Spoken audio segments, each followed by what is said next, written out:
Hey, how's it going, do-it-yourselfers? Today on the Prelude project, we're gonna fix an oil leak. And the oil leak we're gonna fix today is coming from our oil pan gasket, as you might be able to tell. Here's another shot from the driver's side. As you can see, all around the oil pan, it's leaking, it's gotta go. In fact, as you might be able to tell, some of the nuts and bolts on this pan are coming loose. Here's another one towards the front that has completely come loose and stuck between the engine and the transmission. So yeah, on this engine, the oil pan is attached to the engine by the way of some mostly bolts, but there's also some studs where they use some nuts to attach the oil pan to the engine. When you get an oil leak, that oil gets on the studs, and then vibration from the engine loosens the nuts and, winds them out, they come out and fall out. And then you get an even bigger oil leak on your hand. So first step, obviously, is to drain our oil. There, so now we'll let that drain out. Our oil filter seal comes out with it, of course. Next, we get our new filter, put some oil around the seal, put it back in and tighten it down. You can always hand tighten your new filter. You don't need to torque it down or go crazy, of course. And then we'll put our drain plug back in, tighten it down. All right, so in order to remove this oil pan, we need to remove this downpipe, or at least pull it down enough so that we can get this oil pan out of the way. In order to do that, we're gonna need to first come up here, remove these two bolts up top that are holding it into the engine on this side, and then up front by the exhaust manifold, there are 3 bolts that are holding it in that we'll need to remove. Now, in order for this downpipe not to be hanging down by our oxygen sensor wire, we're gonna disconnect our oxygen sensor as well. There we go. This guy here, we're gonna tuck it away. All right, so now we're gonna remove these 14mm bolts. Now the second one we won't remove completely. We're just gonna leave it in there loose, maybe a few threads, and that's it. That way, we'll remove these bolts. This won't come, hanging down way too low, put too much pressure on our flex pipe. All right, next, we'll remove 3 14mm nuts on this end.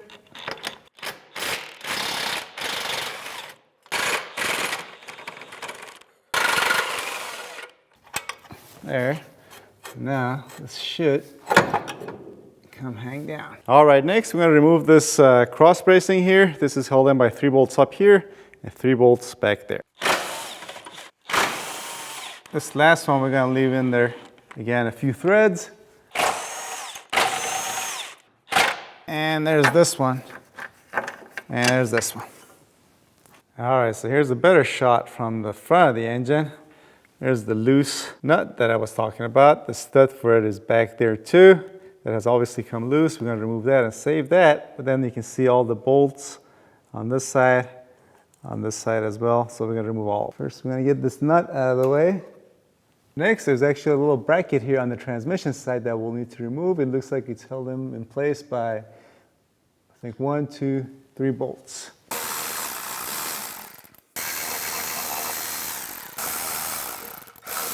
All right, so I cannot take this bracket out without bending it, so we're gonna leave it alone because, especially since it's loose, we can move it around and get our 10mm socket behind this pan and remove the 2 bolts that are, the 2 nuts rather, that are holding it in on this side. We're gonna remove the 10mm bolts all around the circumference of this oil pan now. Actually, I'm gonna leave one of these, again, just a few threads in, just to make sure this pan doesn't come flying out. And if you're wondering why I'm not wearing any eye protection, that's because I've lost them. Good as excuse as any. We'll leave another one also on this side. All right, and now that the oil pan is loose, we're gonna try to get this bracket out of the way again, because it is in the way of the oil pan getting out, I believe. But now, since we have more wiggle room, I don't see why not. I think I know what has happened. This piece of this back plating that you probably can't see because everything is covered with oil and soot is bent in to the inside of the transmission. I'm pretty certain this is supposed to be straight out, and it's just hanging down here, not letting us remove this back plating. So all we need to do is to gently pry this out. There we go. And now we should be able to get our oil pan out. There we go. All right, so here's a look at our oil pan. As you can see, most of the gasket is still on here. I'm about to remove it and clean this. But on top of the gasket, no RTV was used, or I guess I should say Honda bond. But in this area where it's not even, see how there's this dip here on the side of the oil pan? You can see there's some Honda bond on here. We're not going to use Honda bond. We're just going to use some RTV silicone that I'll show you in a bit. But that's about the only area on the oil pan that you're going to put RTV on in this case. Now here's a look at the engine side. Now on the engine side, you're going to need to put RTV silicone in a couple of areas here. This is up front by our timing belts. You can see this is our oil pump and this is the engine block itself. Where they meet, it's just a little bit uneven. So we're just going to put a dab of RTV on there. Same spot we got on the other side. And then on the other side of the engine by the transmission, it's more or less the same thing. We have this area that's uneven, and of course in the center as well, and on the other side of that as well. You can see if you look closely, or if this camera would focus, that there's some RTV on there from before. So basically you want to put RTV wherever it's not even. So on the oil pan, you put it here. On the engine, you put it in the corners that I showed you, and in the back where this meets up to the engine as well. And by the way, this was the bracket that's on the transmission side, and this is the piece that was hanging up on the transmission side, because this is bent in. I don't know whether it's supposed to be bent in or not, but we're going to fix this problem right now. There's absolutely no reason for this to be bent in 90 degrees and hang up on the transmission. You're welcome, next guy that has to take this apart. Thank you. Now, unfortunately, I don't have a small parts washer for these guys, so we're going to have to do this by hand. So some brake clean, some rags, and about 10 minutes of elbow grease. It should be done.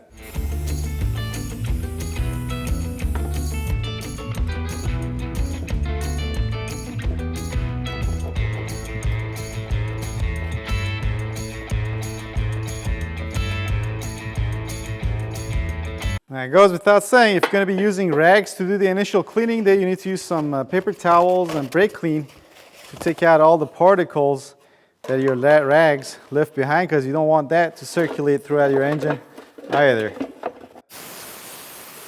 Alright, so next we'll grab our new gasket, try to test fit it on our oil pan. And something I've noticed is that I goofed up and I got the wrong gasket. This oil pan has these dimples, while this gasket is pretty flat. So, gotta make a trip to the store now. All right, so back from the store with the new gasket. We're gonna test this on, put this on, try this. And it looks like it's the right gasket. However, there's still one little problem. That is that this gasket is not gonna stay exactly in place, and not all the holes on the gasket are gonna line up exactly with the holes on the oil pan while we try to, maneuver this into position and put it on our engine. So what we're gonna do to have this gasket stay in place is to use some copper coat gasket compound. And by doing this will get tacky enough where we can put it on the oil pan and it will stay in place. I'm going to do 2 coats. I'm not going to do this area. We'll put silicone down here on the oil pan before we put this on the oil pan. But we do 2 coats on here, waiting about 30 seconds between each coat. Might have put this on a little thick. All right, now we're going to give this about 2 to 3 minutes before it starts tacking up, and then we'll flip it and put it in our oil pan. But now I'm going to put some RTV silicone in this little area, in this side of the oil pan, and I'm going to be using ultra gray. Now this is good for both resisting oil and leaks due to vibration. So this is why we're going to use it on the oil pan. And again, we're going to put the smallest of amounts, and we're going to try to get it on the outer edge. All right, so now we're going to get rid of this guy. And we'll flip this over, try to line it up without smudging up our RTV, that is. All right, so here's a closer look, and hopefully, as you can see, all the bolt holes line up, and this is going to hopefully stay in place while we go to put it back on the engine. Also, I've got these flat pieces of sheet metal, 16 gauge sheet metal, that I'm going to be putting on here to keep this flat and have it stick to the oil pan better. All right, so while that's happening, we're going to do some cleaning on the engine side. Very important to get some brake cleaning in all the bolt holes. Also, don't forget to blow out the bolt holes. Now, as far as getting the old RTV material off the engine block, where it's uneven as we talked about, I'm using a tungsten carbide tipped scraper. These guys are pretty good. They do scratch your aluminum. They do scratch your metal, so you have to be careful. You can't use it on these, these machine surfaces. Thick pieces of metal, no problem, but I wouldn't use this on the oil pan side. And certainly would never use this on the cylinder head or the mating surface of the engine block to the cylinder head. But these surfaces, these are perfect for these types of surfaces. If you want one of these, I'll put a link in the description. All right, next we'll apply some small amount of RTV in the areas we talked about. A little bit there, a little bit back here that you guys can't cannot see. And we'll put some back here and here as well. All right, now on the oil pan side, we'll put some RTV in this area. Again, this gasket, this rubber gasket is highly unlikely to leak even without RTV, but not gonna take a chance. All right, now we're gonna do our best to maneuver this oil pan in place without smudging up our RTV. So far so good. Come on, there we go. I think we got it on all sides, yep. Of course, we got our 10mm nut ready with the old paper towel trick in our pocket. So we'll put that on this side, grab another nut, put this on this side. And we're only gonna get these slightly tightened by hand. We're not gonna torque these down just yet. And as always, we're gonna work ourselves from the center out. So we put this one first, then that one. We're gonna come back here, put this bolt in, back here, putting another one, and back here again, so on and so forth. All right, so here's how things look with the new gasket installed. And again, this is on the timing belt from behind on the timing side of the engine. And you can see a little bit of RTV oozing out from right here. And that's exactly when you want to stop tightening the bolts when you're doing it by hand. As soon as you see RTV coming out, you want to stop, because if you go and put RTV on your gasket, whatever gasket, and you put the part on and you torque everything down, most of the RTV is just going to squeeze out. And then you're going to be left with a very thin layer of RTV where you want it. But this way, you put it on, you start doing it by hand, and then you stop when you see RTV coming out.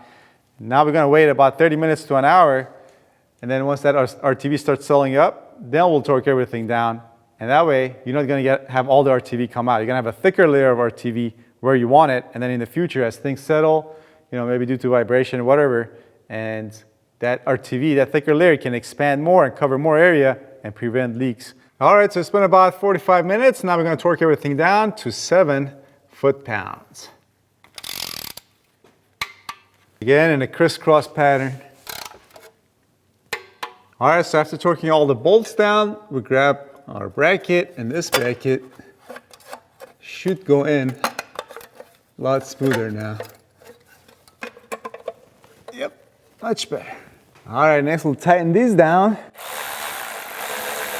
All right, next we'll reinstall our downpipe back to the exhaust manifold. Now, I don't know the torque spec for these, but we're just gonna go with tight. How about that? Not tight, but tight. Next, we get our bungee cord out of the way and give it back to our grandma. Now we'll reconnect our oxygen sensor. And next, we'll reinstall our cross member.